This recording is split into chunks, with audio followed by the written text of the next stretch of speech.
Yep. All right. So we want to talk to you a little bit about something that's going on in the news. I don't know if you guys have heard of this, but Greta Thunberg, I think that's how you say her last name. Close enough.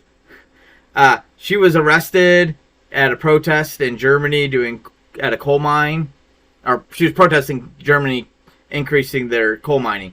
Now, I'm not going to talk about whether or not the protest was a legitimate protest, and a lot of people are thinking that the arrest was staged. I don't know. I don't care. None of that matters.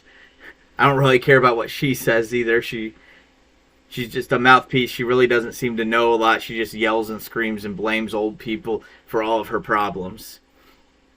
What I care about mostly is why are the Germans having to mine more coal? Is it because they hate the environment?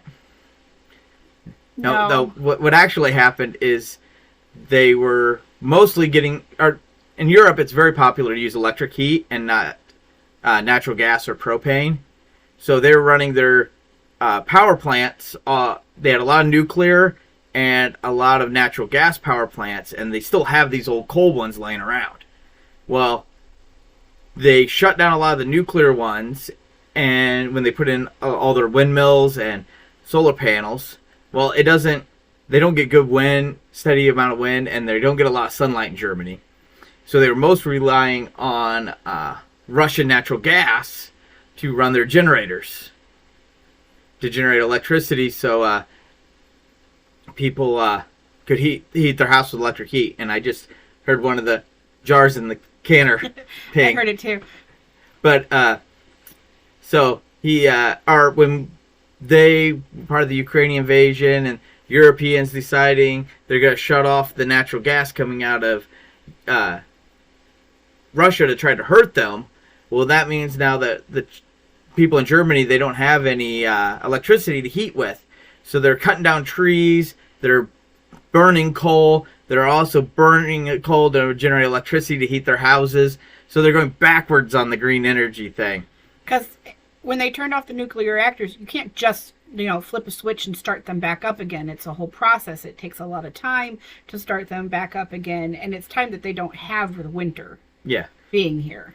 So the reason I'm bringing this up is because you never know what the politicians and those kind of people are doing. So you should be working on having a backup form of heat and a way to heat your house and stuff like that in the winter. And be prepared for who knows what disasters can come, because they're deforesting the trees at a rate in Germany that's never been recorded before, because people are freezing and I got this old fireplace in my house. I guess I'll cut down a tree and burn some stuff so me and my children will stay alive.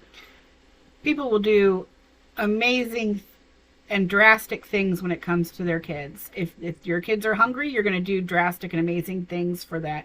If your kids are freezing to death, same thing. You're going to do drastic and possibly terrible things to make sure that they stay warm and are fed. And I'm not necessarily worried about it. I'm just letting everybody know that if this is going on in Germany, which is a first world country, stuff like that could easily happen here. So we should just be aware of it so we can come up with plans and backup plans.